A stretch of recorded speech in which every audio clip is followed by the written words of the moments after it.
নমস্কার, সবাই কেমন আছেন? আবার একটা নিউ ভিডিও নিয়ে চলে এলাম আপনাদের কাছে।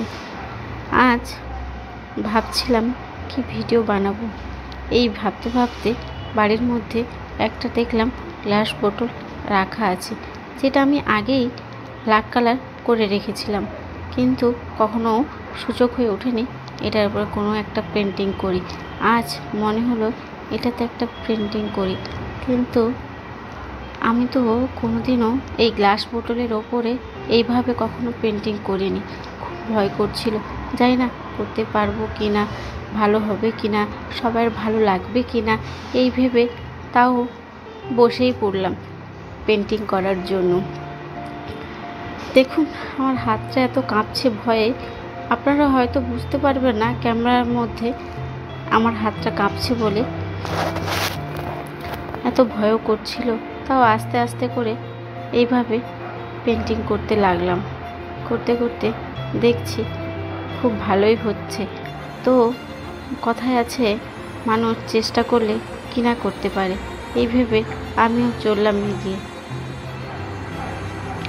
আপনাদের যদি এই ভিডিওটা ভালো লেগে থাকে প্লিজ আমার এই চ্যানেলটাকে সাবস্ক্রাইব অ্যান্ড লাইক কমেন্ট করে দেবেন। আমি প্রথমবার ভয়েস দিচ্ছি এই ভিডিওটার মধ্যে, আমার খুব হাসি পাচ্ছে বা লজ্জা লাগছে, তাও ভাবলাম একটা ভয়েস দিয়েই দেখি, মানুষের ভালোবাসা পেলেও পেতে পারি। আর এই পেন্টিংটা করতে করতে ভাবছি এরপর কি করব। এভাবেই আস্তে আস্তে ছোট ছোট মানুষের আকৃতি আঁকতে শুরু করলাম। তারপর দেখি কেমন লাগে। উপরের দিকটা এতই খালি লাগছে বোতলটা, ওটা নিয়েও ভাবছি যে কি করব। এই ভেবে আস্তে আস্তে আমি লতা পাতার যে ঢেউ হয় সেইভাবে দিতে লাগলাম। দেওয়ার পর আস্তে আস্তে ছোট ছোট পাতাও করে দিলাম। করার পর দেখলাম যে না, জিনিসটা খুব ভালোই লাগছে।